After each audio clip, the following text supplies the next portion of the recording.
ગુજરાત વિધાનસભા ખાતે આમ આદમી પાર્ટીના ડેડિયાપાડાના ધારાસભ્ય ચૈતર વસાવાએ જણાવ્યું હતું કે આજે વિધાનસભામાં આદિજાતિ વિકાસ મંત્રીની માંગણીઓ લઈને આવ્યા હતા, તો એ ચર્ચામાં મેં ભાગ લીધો હતો. મેં આ દરમિયાન સરકારનું ધ્યાન દોર્યું કે ગુજરાતમાં 1,25,00,000 આદિવાસી લોકો વસી રહ્યા છે, પરંતુ જ્યારે બજેટની વાત આવી ત્યારે ફક્ત 5,425 કરોડની આદિજાતિ વિકાસ ફંડની જોગવાઈ કરવામાં આવી છે, જે ખૂબ જ ઓછી છે. કેન્દ્રીય આયોજન પંચ એવું કહે છે કે 15% આદિજાતિ વસ્તી સામે 17.57% ફંડની જોગવાઈ હોવી જોઈએ. એની જગ્યાએ ફક્ત 1.35% બજેટ ફાળવવામાં આવ્યું છે. આના પરથી દેખાઈ રહ્યું છે કે સરકારને આદિવાસી લોકોની કેટલી ચિંતા છે. આ જ રીતે 2024-25માં 4,373 કરોડની જોગવાઈ કરવામાં આવી હતી અને એમાંથી 3,373 કરોડ જ વાપરવામાં આવ્યા અને બાકી બચેલા 1,000 કરોડ ક્યાં પડ્યા છે તેની કોઈ માહિતી નથી. એક બાજુ આદિવાસી વિસ્તારોમાં આંગણવાડીઓ નથી, સારા રોડ રસ્તા નથી, કુપોષણથી બાળકો પીડાઈ રહ્યા છે, સિકલ સેલની સમસ્યાથી અનેક બાળકો પીડાય છે. આવી અનેક સમસ્યાઓ હોવા છતાં પણ સરકાર આદિજાતિ વિકાસનું બજેટ બીજી જગ્યાએ વાપરે છે. તો એ બજેટ ટ્રાઇબલ સબ પ્લાનના માધ્યમથી આદિવાસી લોકો માટે વપરાય એની અમે રજૂઆત કરી છે. વધુમાં ધારાસભ્ય ચૈતર વસાવાએ જણાવ્યું હતું કે એ જ પ્રમાણે ન્યૂ ગુજરાત પેટર્ન યોજના અંતર્ગત અમે ખેડૂતોને ખેતીવાડીના બોર કરી આપતા હતા, દુધાળા પશુઓ આપતા હતા. એ ગુજરાત પેટર્ન યોજનામાં ગત વર્ષે 1,000 કરોડની ફાળવણી કરવામાં આવી હતી, ત્યારે આ વર્ષે ફક્ત 200 કરોડની ફાળવણી કરવામાં આવશે. સાથે સાથે અમે રજૂઆત કરી કે સરકારે પોસ્ટ મેટ્રિક શિષ્યવૃત્તિ યોજના હેઠળ મેનેજમેન્ટ અને વેકેન્ટ કોટામાં વિદ્યાર્થીઓ છે એમને શિષ્યવૃત્તિ બંધ કરી છે, તો એ શરૂ કરવા માટે અમે માંગ કરી છે. બીજો એક ગંભીર મુદ્દો છે કે આદિજાતિના ખોટા સર્ટિફિકેટ લઈને લાખો લોકોએ નોકરીઓ મેળવી લીધી. કેટલાક લોકો તો ચૂંટણીઓ લડીને વિધાનસભામાં પહોંચી ગયા છે અને ઘણા લોકો શિક્ષણ ક્ષેત્રે એડમિશન પણ લઈ લેશે. 2018માં કાયદો બન્યો, 2021-22માં નિયમો બન્યા, પણ હજુ સુધી આવા લોકોને નોકરીમાંથી, રાજકીય ક્ષેત્રમાંથી કે શિક્ષણમાંથી બહાર કાઢવામાં આવ્યા નથી. ગુજરાત સરકારની વિભાગીય વિશ્લેષણ સમિતિ આવા લોકોને તાત્કાલિક બહાર કાઢે એવી અમે માંગ કરીએ છીએ. વધુમાં ધારાસભ્ય ચૈતર વસાવાએ જણાવ્યું હતું કે નર્મદા ડેમનું પાણી સુજલામ સુફલામ અંતર્ગત સૌરાષ્ટ્ર, ગુજરાત અને કચ્છ સુધી પહોંચાડવામાં આવ્યું છે, જ્યારે આ ડેમના વિસ્થાપિતો નર્મદા જિલ્લામાં જ વસે છે. આ સિવાય ઉકાઈ ડેમના વિસ્થાપિતો વસે છે, કરજણ ડેમના વિસ્થાપિતો ત્યાં જ વસે છે. તો આ તમામ લોકોને એમનું બાકી વળતર આપવામાં આવે અને નર્મદા ડેમનું પાણી પણ આપવામાં આવે.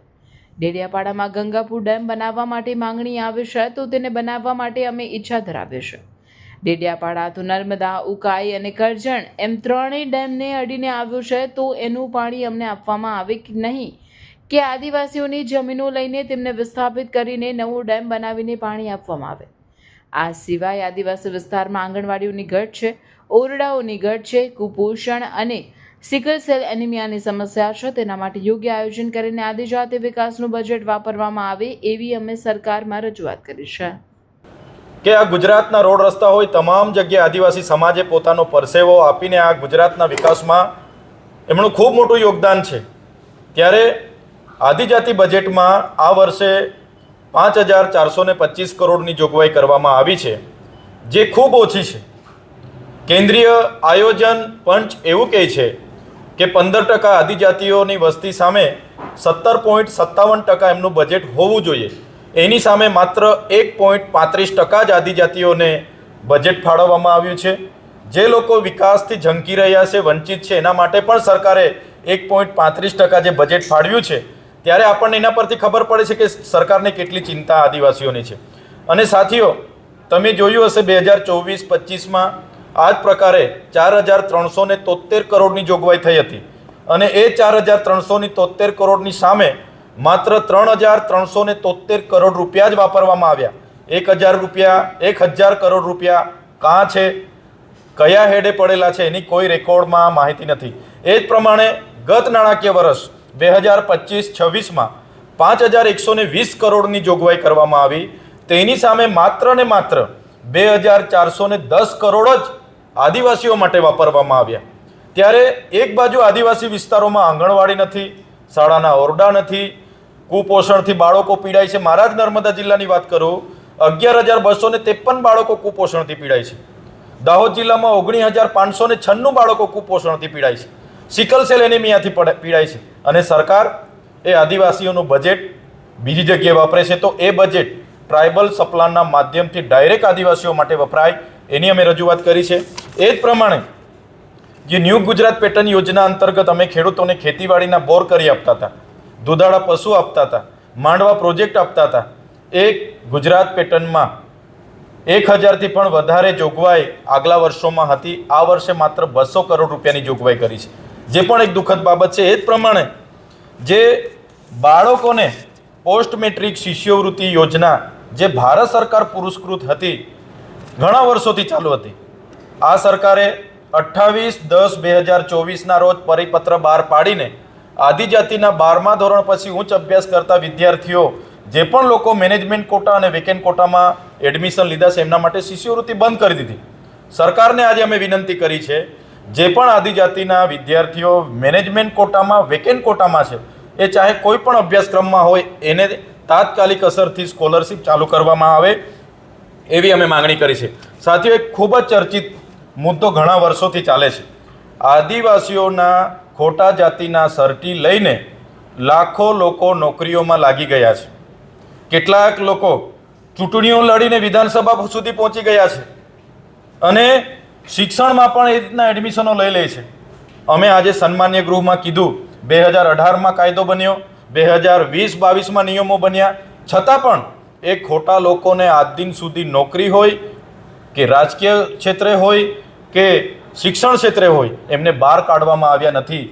ગુજરાત સરકારની વિભાગીય વિશ્લેષણ સમિતિ તાત્કાલિક અસરથી એવા લોકોને બહાર કાઢે એવી અમે સરકારશ્રીમાં રજૂઆત કરી છે. આદિવાસીઓનો અંબાજીથી ઉમરગામનો વિસ્તાર એ સમગ્ર શિડ્યુલ એરિયામાં આવે છે. એને બંધારણની કલમ 13(3) ક અંતર્ગત ત્યાં રૂઢિગત ગ્રામ સભાઓને પાવર આપવામાં આવ્યા છે. પૈસા એક્ટ 1996 અંતર્ગત ગ્રામ સભાને સર્વોપરી ગણવામાં આવી છે. ન વિધાનસભાના લોકસભા, સબસે ઊંચી ગ્રામ સભા.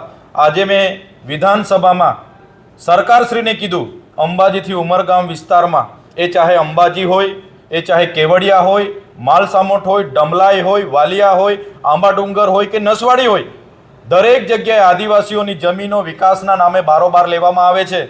સરકાર તાત્કાલિક ધોરણે અટકાવે, જ્યાં સુધી ગ્રામસભા પરવાનગી નહીં આપે, સહમતિ નહીં આપે, ત્યાં સુધી કોઈ પણ પ્રોજેક્ટમાં આ પ્રકારની જમીનો ના લેવામાં આવે, એની આજે વિધાનસભામાં અમે રજૂઆત કરી છે. માન્ય મંત્રીને પણ કીધું છે કે જે વન અધિકાર અધિનિયમ 2006 જે કાયદો બન્યો કે ભાઈ જંગલ જમીનમાં રહેતા આદિવાસીઓ જે જંગલ જમીન ખેડે છે એમને એમના દાવાઓ આપવાના, એ જમીન એમને આપવાની. ત્યારે સરકારે શું કર્યું, એ કાયદા અંતર્ગત ઓફિસોમાં બેસીને ડિવિઝન હોય, પ્રાયોજના વહીવટદાર હોય, ગીર ફાઉન્ડેશન હોય કે કલેક્ટર કચેરી હોય, ઓફિસોમાં બેસીને કોઈને 10 ગુંઠા, કોઈને 20 ગુંઠા આપી દીધી છે. આજે સન્માન્ય ગૃહમાં મેં કીધું, વન અધિકાર અધિનિયમ માટે જે લોકોએ સનતોની માગણી કરી છે એવા લોકોને કેટલો કબજો છે, એનો 5 એકરનો કબજો હોય કે 8 એકરનો કબજો હોય, એ કબજા પ્રમાણે માપણી કરીને એને એ જમીન આપી દેવામાં આવે એની માંગ કરી છે. અને સાથે સાથે જે ગુજરાતમાં આદિજાતિઓ માટેની વન અધિકાર અધિનિયમના પેન્ડિંગ દાવાઓ છે, સત્વરે સરકાર એ આદિવાસીઓને એમના અધિકારો આપે એની પણ મેં માંગ કરી છે. સાથે સાથે ખૂબ જ મહત્ત્વની બાબત, નર્મદા ડેમનું પાણી સુજલામ સુફલામ સોની યોજના મારફતે સૌરાષ્ટ્રથી લઈને ઉત્તર ગુજરાતથી લઈને કચ્છ સુધી પહોંચાડવામાં આવ્યું છે. જે ડેમ બન્યો એના વિસ્થાપિતો નર્મદા જિલ્લામાં જ વસે છે, એમની વસાહતો છે. એક બાજુ ઉકાઈ ડેમના વિસ્થાપિતો ત્યાં વસે છે નર્મદા જિલ્લામાં, એક બાજુ કરજણના વિસ્થાપિતો વસે છે. એમને પણ એમનું બાકી વળતર આપવામાં આવે અને એમને નર્મદા ડેમનું જ પાણી ત્યાં આપવામાં આવે એની પણ મેં માંગ કરી છે. માન્ય મંત્રીશ્રીએ અગાઉ અમને કીધું હતું કે ડેડિયાપાડામાં અમે ગંગાપુર ડેમ બનાવવા માટેની માંગણી ત્યાંથી આવી છે, બનાવવા ઈચ્છીએ છીએ.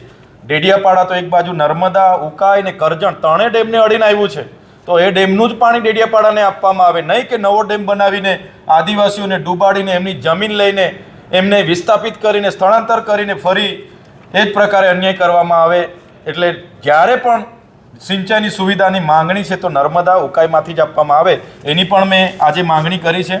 સાથે સાથે સન્માન્ય ગૃહમાં આદિવાસી વિસ્તારનો જે આંગણવાડીની ઘટ છે, શાળાના ઓરડાની ઘટ છે, કુપોષણ, સિકલ સેલ એનેમિયા છે, એના માટે યોગ્ય આયોજન કરીને આદિજાતિનું બજેટ વાપરવામાં આવે એ આજે સન્માન્ય ગૃહમાં સરકારને અમે રજૂઆત કરી છે.